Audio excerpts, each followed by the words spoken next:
Good morning. Good morning, everyone watching on either YouTube, Patreon, or Twitter X. Fulham 3, Wolverhampton Wanderers nil. Fulham win for the first time since beating Brentford at home, which feels like an age ago. But Fulham have that winning feeling back after beating Wickham in the Carabao Cup on penalties. They have fully got a win in 90 minutes yesterday, thanks to, well, was it we're Fulham brilliant. We're Wolves terrible. Let's try and work it all out together. Welcome along to the live stream. And of course, because Fulham won, I'm sure we'll be here for longer than if Fulham had lost. Although, last week we lost to Newcastle and we went live for 45 minutes. But yeah, welcome along. Thank you so much for being here. And if you would like to contribute by asking any questions or any comments, they will be much appreciated, and we can use that as part of the conversation. Let's start from the start, where I'm going to start with the team news of Wolverhampton Wanderers first, where the team news came through, and I was a bit like, well, okay, let's go even further back. In the morning of the game, maybe around 10 o'clock in the morning, this time yesterday, for argument's sake, there was all these rumors going around from like Talking Wolves and like all these Wolves account that Wolves are going for a back five. They're going to want to play a back five and three in midfield and two up top. And I was like, okay, that's interesting. I don't know where that's come from.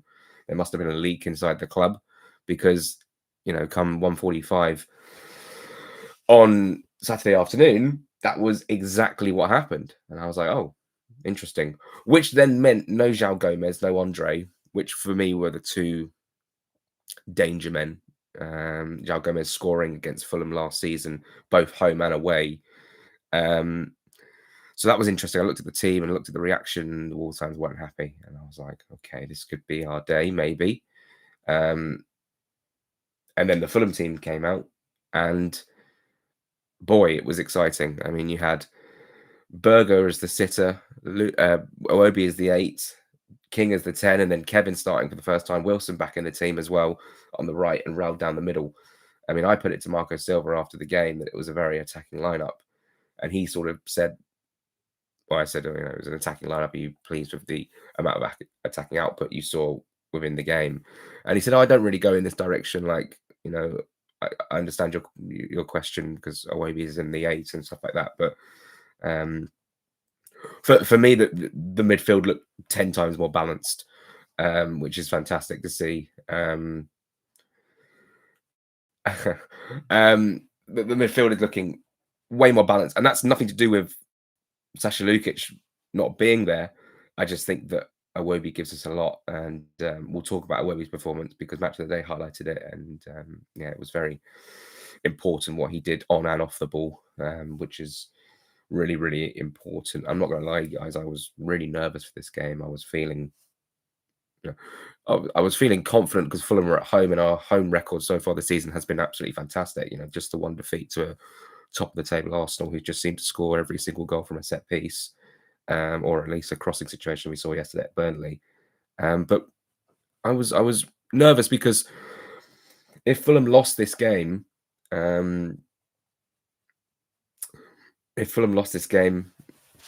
we would have been in a really tight spot. Wolves would have been up to 5 and we would have been on 8. But we didn't. We won. We're on 11. Burnley lost. Forest drew. Wolves lost, obviously, to us. I think that's probably as good as it... And Leeds lost as well. That's probably as good as you could have asked for. If I was nitpicking, I would have rather Manchester United won against Forest, but they didn't, and it's fine. So we're 5 points above the relegation zone. I think we're looking upwards now, as opposed to downwards. Everton, our next opponents, play Sunderland, our next opponents after that. So that Monday Night Football will be very interesting if we go to Everton and get something. I fully believe we can go there and get a result. Then we'll be feeling much, much better about this situation. But that win was huge. Today's game at 2 o'clock is absolutely massive. West Ham versus Newcastle. If Newcastle win, West Ham and Wolves are in really tough spots. I sort of texted my friends on our group chat to say I think Wolves are gone.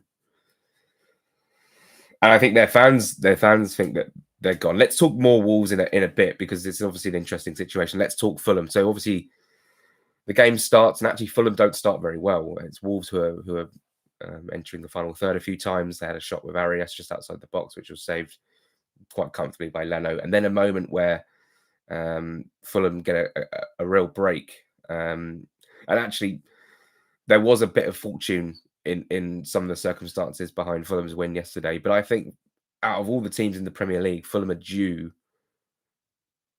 a lot of fortune, right?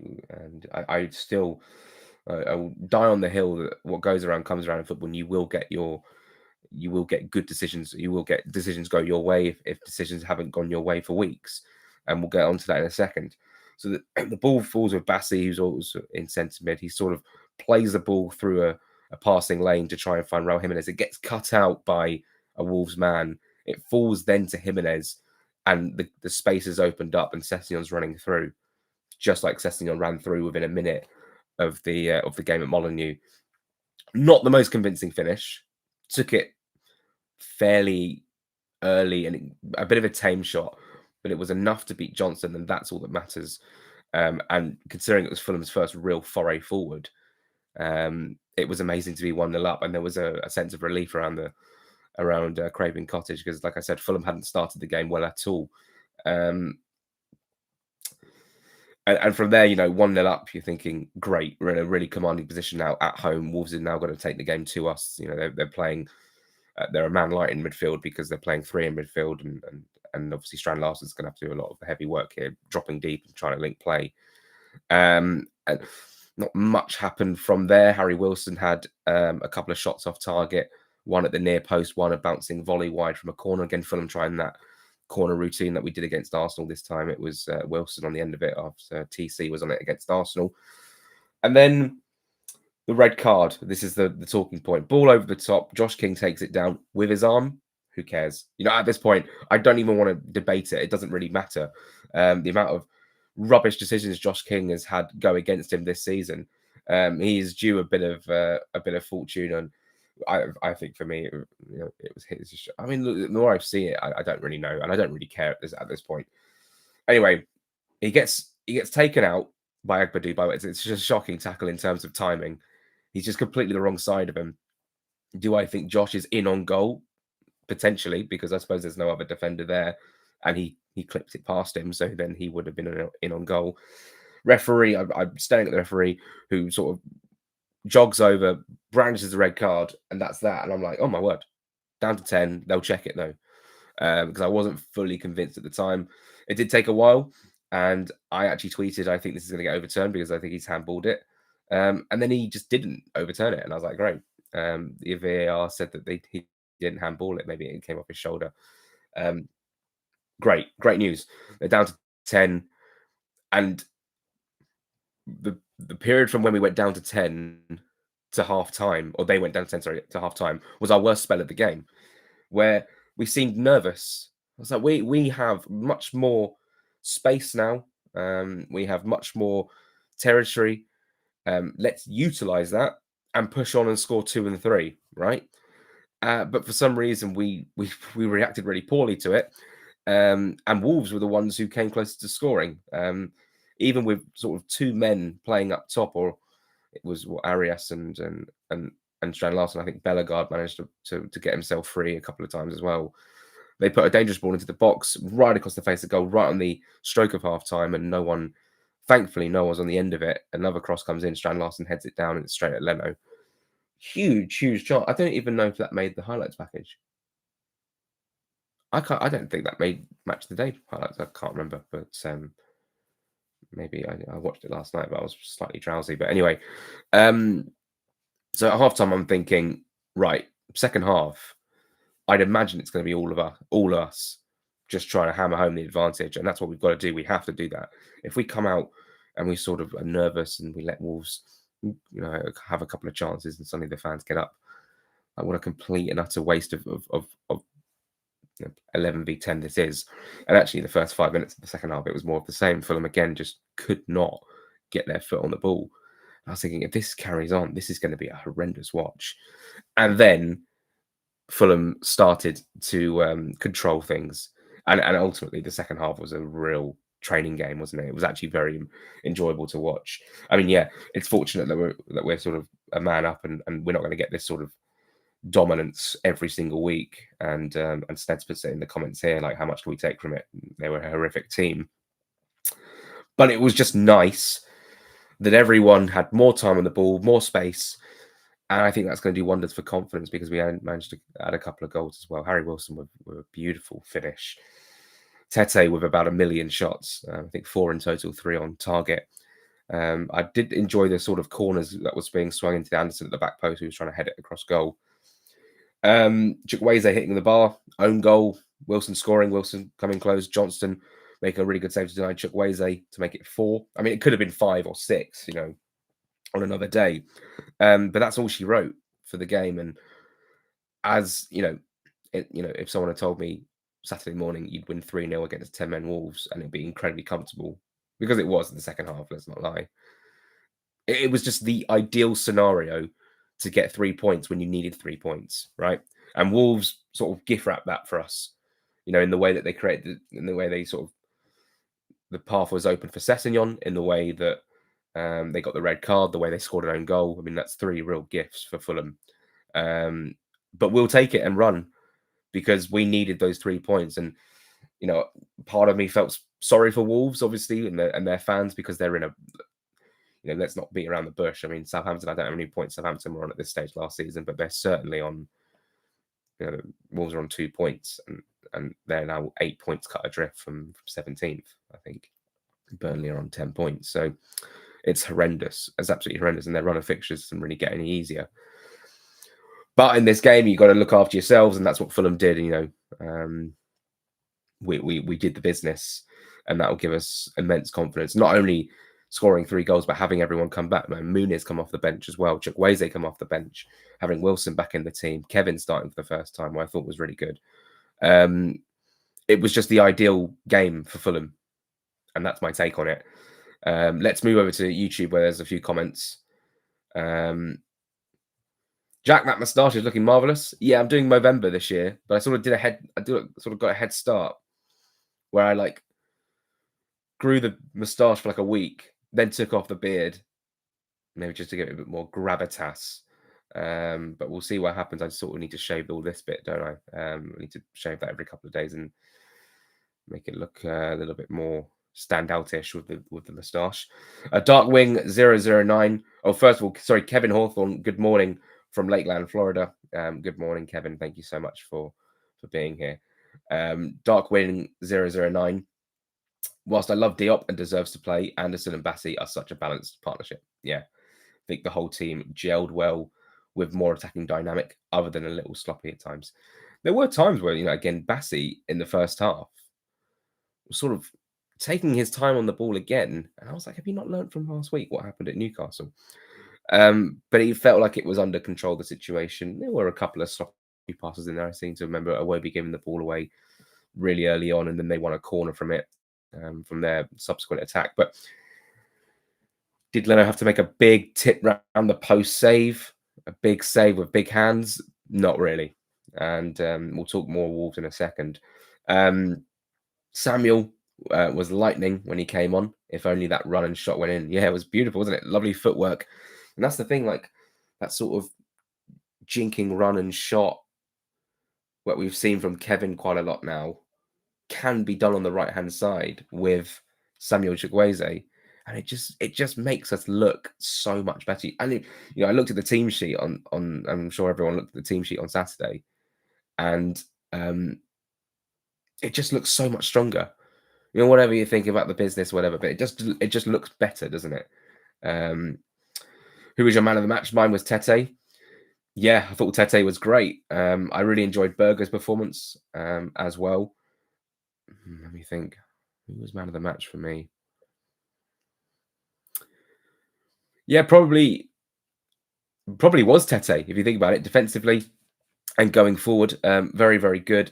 And that's obviously, the positives from caveat with they're down to 10 men, but how far forward the fullbacks were getting was really encouraging. Tete just seemed to have so much space to run into, especially in the second half.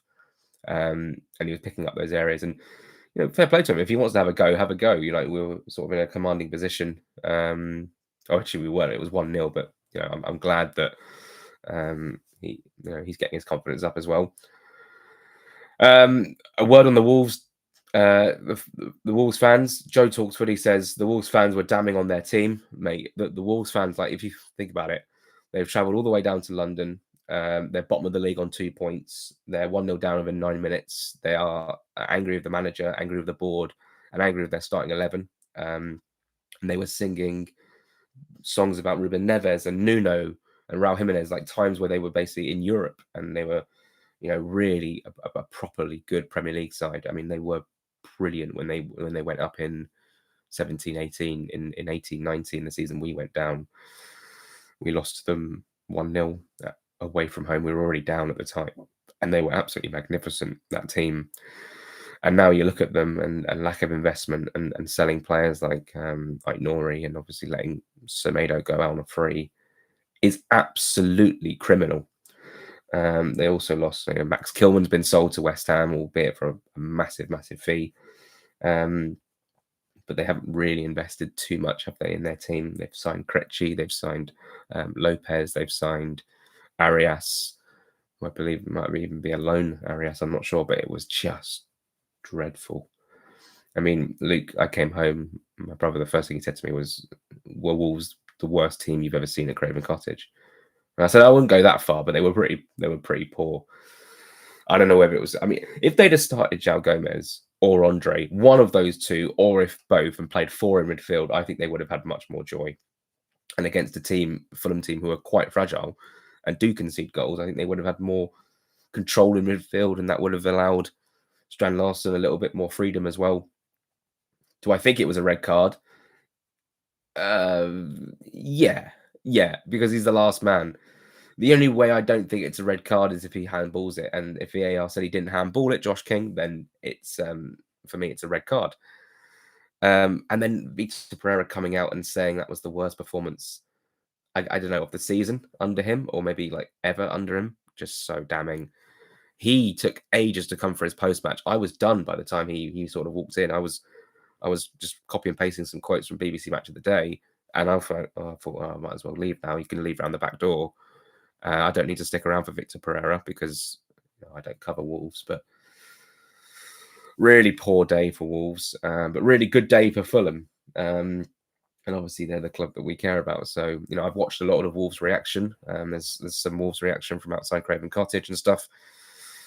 Ooh, just feel really sorry for them. And then, they go back down to London next week. They play Chelsea away. They might as well stay here all week. I mean, it's they just played Chelsea in the cup as well, and Liam Delap will be back for that one after serving a 1-match ban. Let's talk about individual performances then. Let's start with Bernd Leno, who I thought again just had sort of nothing to do, nothing really much to do. A couple of claims from a corner, a save from a Strand Larsen header that was sort of straight at him. Kenny Tete, brilliant again, probably man of the match for me. Defensively, fantastic. A real weapon going forward as well. Lots of shots and I think his confidence is up. When he had the first shot well saved by Johnson, he went for another one and it just flew into the Hammersmith end, which was quite funny. But I think Fulham fans won't be too annoyed. I think that there was definitely one of those games where we had so much of the ball and so much territory that basically everyone could have had a go, and just to try and get their confidence up. Anderson and Bassi together, brilliantly commanding, and didn't really put excuse me, didn't really put a foot wrong, which is good. I thought Anderson was really, really strong coming back into the team, and really pleased with that partnership. And obviously Cuenca might feel a little bit aggrieved he's not been playing games, because obviously he played well against Arsenal. Diop would feel aggrieved he's not in the squad, because he was like, well, hold on, I've just scored the winning penalty against Wickham. And I made the point before the game that Marco Silva's made this point before in his press conference, that basically he doesn't like leaving anyone out, especially any of the defenders, because they're all so integral and important. And being left out the squad doesn't necessarily mean you are a bad player or you've had a bad week in training. If anything, we had Diop and Coenca on the bench before because we were lacking attacking options because of injuries. When you've got those attacking players back, it's probably best to leave one defender on the bench so you have more space for attacking players on the bench, which I think makes perfect sense. The fact Muniz was on the bench was fantastic. Actually, I haven't done my analysis. Should probably do that. I haven't done my analysis ratings. Right, I'll leave that page open. I usually do it after the game. I forgot. Sessegnon actually, really interestingly, had quite a poor first half. Apart from his goal, he was a bit shaky and wasn't playing at his best level. Giving the ball away a few times, was quite shaky on the ball. I'm not really sure what was going on, but second half much better. He pushed forward. He put the cross in, which led to the own goal from Mosquera. So much better, improved performance from Sessegnon. I don't know, maybe he just was under a bit of pressure, but the goal didn't really calm him down the way I thought it would have. But we can forgive him for that because he scored a goal, he set up a goal. So if anything, he was one of the best players on the pitch. If you look at the numbers, but individual performance again, first half just a bit shaky, second half much better, and of course, Fulham didn't really have to do much defending in the second half, which was good. I thought Sander Berge was really good receiving the ball in the pockets. There were a few times where Fulham were playing, or maybe overplaying, but that's what they like to do anyway. And I thought maybe they get caught out with the press, but actually the passes were well timed. The receiving, the way Berge received the ball and drove forward was brilliant. He had a shot as well, which obviously was blocked, which led to Wilson's goal. I really enjoyed Berger's performance, but I also enjoyed Iwobi's performance as well. His movement on the ball and off the ball was very creative. And Match of the Day highlighted this, how he would sort of drift over to this left-hand side, and that would detract Krejci in the midfield, and it would create all manner of space in the midfield and on the right-hand side where Kenny Tete would be and Harry Wilson would be. I think that sort of led to the first goal as well, where Wolves are missing a man in midfield, which is why that sort of that pass can be played through from Bassi, and then it falls to Ryan Sessegnon. And I tweeted this at the time. Fulham don't get many like one-on-one situations. Sessegnon maybe one-on-one against Wolves last season, where he scores within about a minute of the game, and then of course Rodrigo Muniz, who's went one-on-one actually. So maybe it's just against Wolves that Fulham get one-on-one situations because he chips the keeper Muniz to win the game back in was it March or February? I think it was February. And also a one-on-one I can remember was Muniz against Wigan, where Pereira plays him through. But like you don't often in the Premier, especially in the Premier League, get a Fulham man running one-on-one clean from the keeper. It just doesn't happen. It just doesn't happen that unless you really do open up a defence, and that's what we did with Ryan Sessegnon's goal. Josh King, really good, really lively. Obviously won us the red card and the foul. Some strong running from King. Didn't have the best game ever, but I thought he was really, really good. Almost got on the end of a cross, which was tipped away by one of the defenders. I actually thought King got the touch on it and he missed. It was then offside anyway, so it didn't really matter. Excuse me. Left-hand side, Kevin. Much better, much more direct, and some good footwork to get him into good positions. I didn't think his final product was like horrendous, but it can improve. I don't seem to remember him having many shots in the game either. It was more crosses into the box and jinking runs and trying to lay it off to someone else. So maybe to be a little bit more braver in that position. But it was good to see him from the start. And he didn't play 90 minutes. He must have come off. I think he came off for Traore. Maybe that was Iwobi, I think. On to Wilson on the right-hand side. I thought he was quiet in the opening exchanges, then had a couple of shots, which were well saved. No, they weren't. They were wide. Then he did have a couple of shots in the second half. One went in, one was really well saved. When you see Wilson on the right-hand side cutting in on that left, I'll always remember the goal against West Ham a couple of years ago, which was absolutely fantastic. And it's almost picture book when he does that, when he cuts inside. And the arrowed finish into the corner was just delightful. That was one of my favourite goals of the season so far. Wilson had a really strong game, and we're able to bring on Chukwueze and Traore, some good depth in those wide areas as well.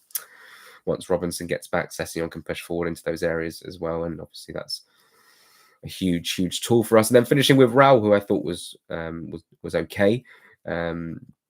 He had to obviously hold up the ball a lot, and his pass, he got the assist for Ryan Sessegnon. Would he have wanted a little bit more service? Perhaps. But I think Fulham put enough balls into the box for him to try and get on the end of things. I don't think Raul had a bad game at all. And in fact, that to have a focal point always makes Fulham tick better. And obviously seeing Muniz come off the bench as well. And the question is now we've got a whole week to rest up and get ready for Everton. I wonder how Fulham, we could really, I don't want to be, this is no discredit to anyone, but we could see a front three of Kevin, Muniz, Chukwueze, which would be quite fun. Marco Silva obviously said also said after the game that he wasn't, Muniz wasn't in conditions to start. He was still feeling it a little bit, so he was on the bench. He didn't come off the bench, and luckily Fulham were in a position where they didn't have to bring on Sasha Lukic or anything like that. So it was incredibly comfortable, and the subs were made at the right time, and really, really pleasing. Michael Friday, fully fit squad is Europe quality. The first 11 and the bench looked quality yesterday. Yeah, look, this is obviously Fulham's slow start is obviously going to be going to have us lagging behind in what would be a European race. I don't think Fulham are anywhere near it at the moment in terms of points. But if we can go on a run of games, Everton and Sunderland in the next two games, if we hypothetically picked up 6 points in those games, then we'd be up to 17 points. That would have us up more in mid-table, looking upwards towards European places. It's not off by any stretch of the imagination. There's so many games to go, so many points to play for. So I would definitely cling on to those hopes. But Fulham have got to be consistent, and they've got to, clean sheet yesterday is massive. And if Fulham can keep keeping clean sheets, it means they're going to get more points. I like Silva's substitutions, says Dark Wing. They were positive. Some unnamed past managers would have made defensive subs and settled for 2-0. But each sub was attacking as the next. Yeah, I think we wanted to score more goals. We were on a -5 goal difference before the game, and now we're on -2, which looks slightly more better. And we could have scored more goals than 3. We really could have.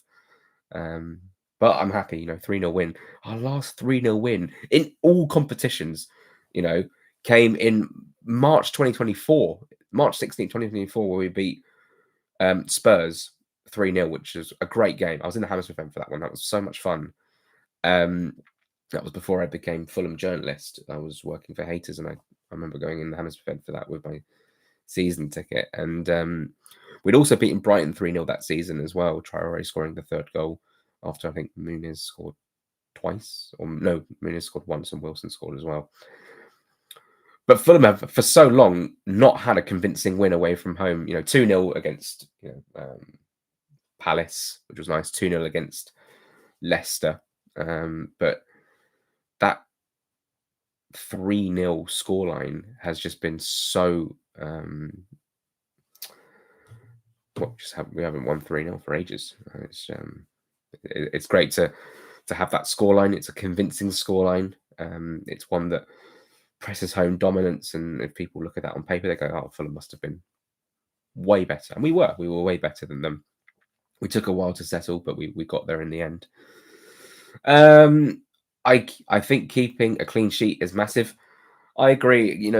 The stat going around, I can't even remember how many minutes. I was second guessing myself now. Was it 3 or 4? Was that the 4th? Was that the 5th? I think it's the 4th. But how many clean sheets we've... And Marcus Silva said it after the game. He said the amount of clean sheets we've had. I think he said this season, which I suppose is true because that was only 2 this season. He said it's not good enough. And I was like, we'll try looking at the whole 2025. But anyway, it isn't good enough. And if we were to keep one more clean sheet in the next 2 games or 2 more in the next 2 games, that would make us look incredibly healthy. I do think now, I'm going to be brave in saying this, the fact that we've got men back, sort of everyone back apart from Robinson, and Lukic is on his way. He's very much in the squad, so he's looking okay. I do think now, injury-free, touch wood, that I think Fulham could go on a good run of form here. And we play Everton, we play Sunderland again. Sunderland are flying. I don't want to underestimate them at all. Everton had a bit of a wobble. They played Monday night away at Stadium of Light, which is going to be very, very difficult for them. Then we play a Spurs team who just seem to play well away, but can't. Their home form recently has been terrible. They've lost to Bournemouth, Villa, and now Chelsea away from at home, and we go to a place where yeah, they've got a good team. Bellini against his former team, that'll be interesting. But I think that on that expensive big pitch, I think Fulham will have joy. The last time we went to Spurs, I thought we were really, really good, and we deserve more than a point, I believe. And then obviously Palace, we play Palace after that, and then I think Man City. I sort of get lost with the fixtures after that. Obviously, we've got an international break after Everton as well. So we've got one more game, which is kind of annoying because if Fulham win that game against Everton, the momentum sort of stifled for 2 weeks, which is annoying. But I'd rather have points on the board anyway. When do we lose Iwobi, Bassi, and Chukwueze for AFCON? That's a good question. I'm going to have to look up the dates. 2025. 21st of December until the 18th of Jan. So they'll be out of the Forest game all the way up until I can't even tell you who we've got after Chelsea at home. I can't remember. But we're going to miss them for 5 or 6 games, including the FA Cup third round as well, which is a real problem. That's 3 players gone, 3 key players gone. But within that, we've got Lukic who can play in that position, Kevin who can play in that position, and I'm talking Iwobi who can play around the park, Cuenca, Harry Wilson, and Adama Traore as well. And I wonder what will. I think Fulham will do business in January, by the way. I really do think that, or at least they'll try and do business, or at least Marco will want us to do business. Will he want an extra midfielder in? Will he want another winger in? Tariq George. Will we go back in for him? Could I see a scenario where West Ham sign Adama Traore and we sign Tariq George?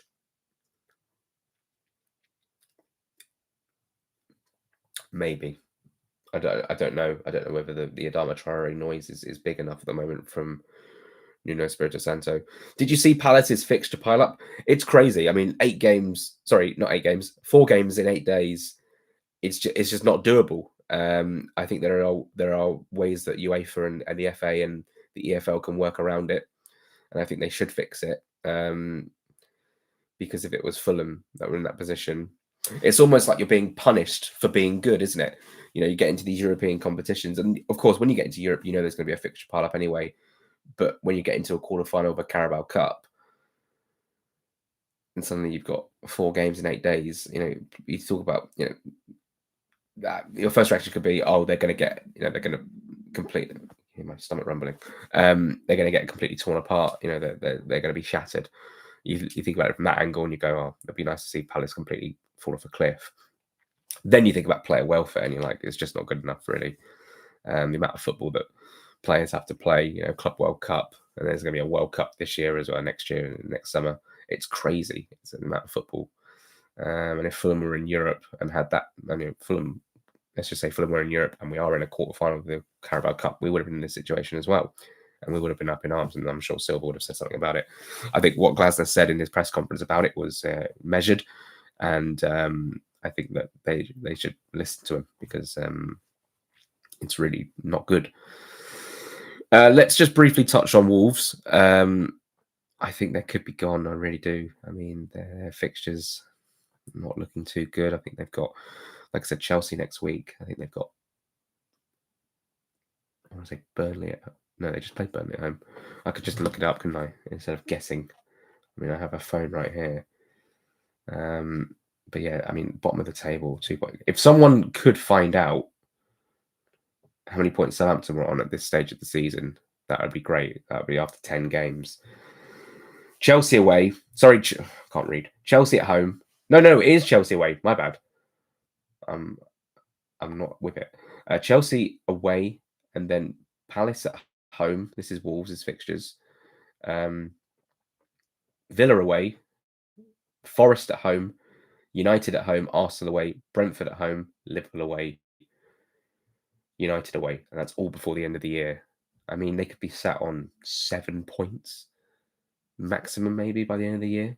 I could see them maybe beating Brentford. I could see them maybe getting a point against Forest. Maybe something against Palace. I think United are just a better team than them. I don't think Wolves have been the worst team this season. That's interesting. Do you think West Ham have been worse? Very interested to watch West Ham today. They're doing a protest, a sit-in protest, where they're just refusing to leave the stadium, which would be interesting. My friend Joe is taking part in that, which would be interesting. A couple more comments here. Weird moment for Wolves at the end of the game, where they had a free kick in a dangerous position and the Wolves player walked it back to his goalkeeper. Oh yeah, that was true. Crazy.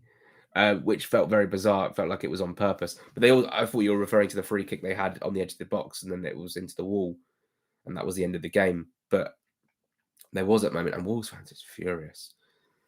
I mean, they were booing, they were singing for their owner to go up from 1-0. I mean, it was really, really quite toxic. But also, you can sort of understand it and feel sorry for them. West Ham have been worse, I suppose. I mean, if we look at the table, West Ham have conceded 20 goals. West Ham are on 4 points. I thought they were on 3 for some reason. But they're on 4 points. Because they beat Forest in the injury with Everton. Yeah, but Wolves haven't won a game this season yet. They're on 7 goals scored, 22 conceded. West Ham on 7 goals scored, 20 conceded with a game in hand. I mean, it really wouldn't surprise me if Newcastle went there and won like 4-0 today. But it wouldn't surprise me if West Ham actually pulled a result out of the bag. It feels like crunch time for West Ham. And yeah, Burnley and Leeds, who both lost yesterday, subsequently have picked up points previously in previous games, which is making this a tight situation for both West Ham and Wolves. How do you think Emma Smith Rowe fits in this squad? Is he, and rightly so, based on performing so far, reduced to playing second fiddle to Josh King in central attacking midfield? Could we try him out on the wing? It's an option to play him out on the wing, for sure, but we are quite congested in that position already with Iwobi and Kevin on the left-hand side. Cesc can obviously play there as well. Smith Rowe is an interesting one. He's just got to work hard, hasn't he? He's got to prove to Marco Silva that he's a starter over Josh King. And he's got to be consistent in his performances.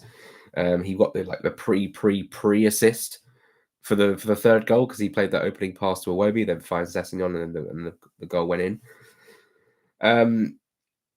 It feels like Smith Rowe needs to play his first 90 minutes for Fulham, and he needs to play well. I'm looking at that game in the Cup against Newcastle, where that could be a real game for him. You know, Smith Rowe is a player who I really want it to work for him, right? I really do. You know, the amount of money we spent on him, he's a nice guy. You know, he doesn't really do anything wrong in terms of personality, but he's just, as a number 10, I don't know how many times I've said it, as a number 10, your role is to create, right? And if your first reaction is to pass backwards or sideways as a number 10, you're not going to progress the ball. And what Josh does is he runs with the ball, progresses it, passes it forward. Yes, there's times where you're under pressure and you have to turn back, right? Because there's men behind the ball and there's no passing lane. But with Smith Rowe, even when he's had space before, his first reaction has been to pass sideways or backwards. At least yesterday, he passed that ball forward and Fulham mounted an attack and scored from it. But with Smith Rowe, it's a very, very strange situation. He had a good cameo against a team that was obviously, 2-0 down at the time and playing with 10 men. But I want to see a cameo from Smith Rowe where, maybe Fulham are 1-up or it's 1-1, and he comes on and bags a winner because he's got a good shot on him. And when he gets into a position where he can open up his body and shoot, can open his body and play a pass, he's very, very good at it. He just doesn't have those opportunities enough. And I think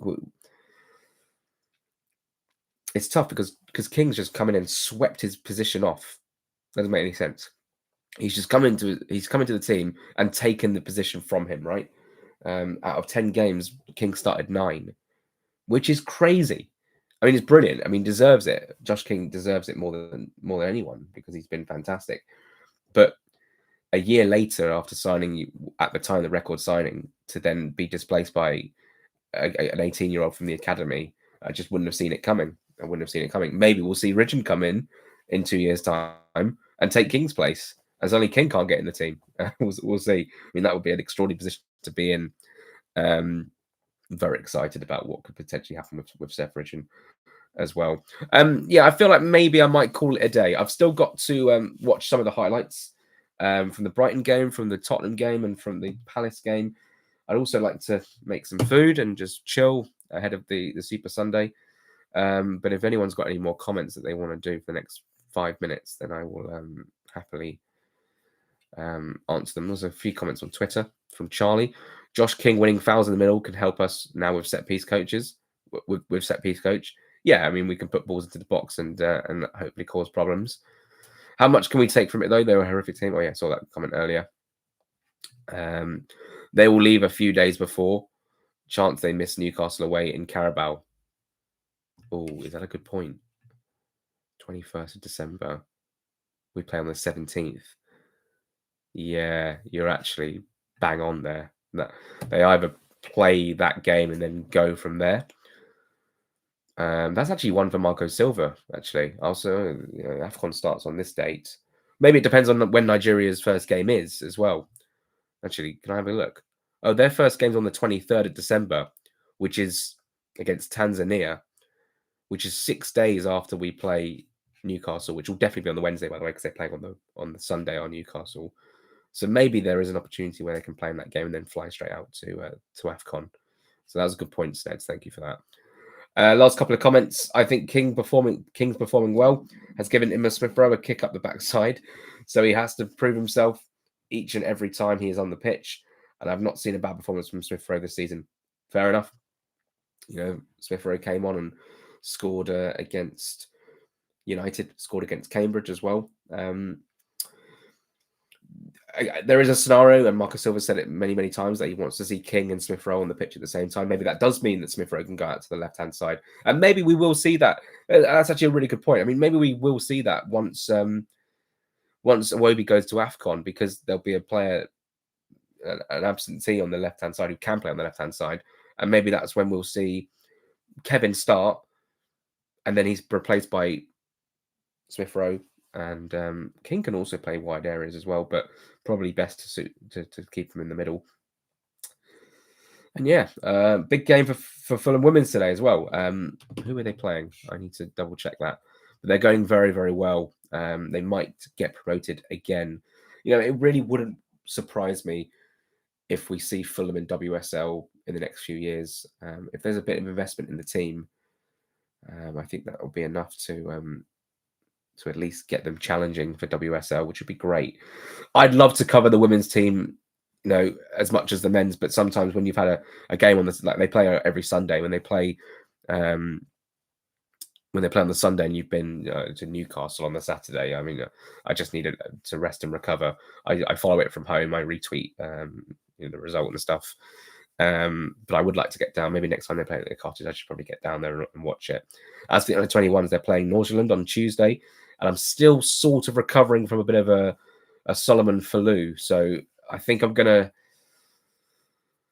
give that a miss and do it from home just to rest and recover for Everton.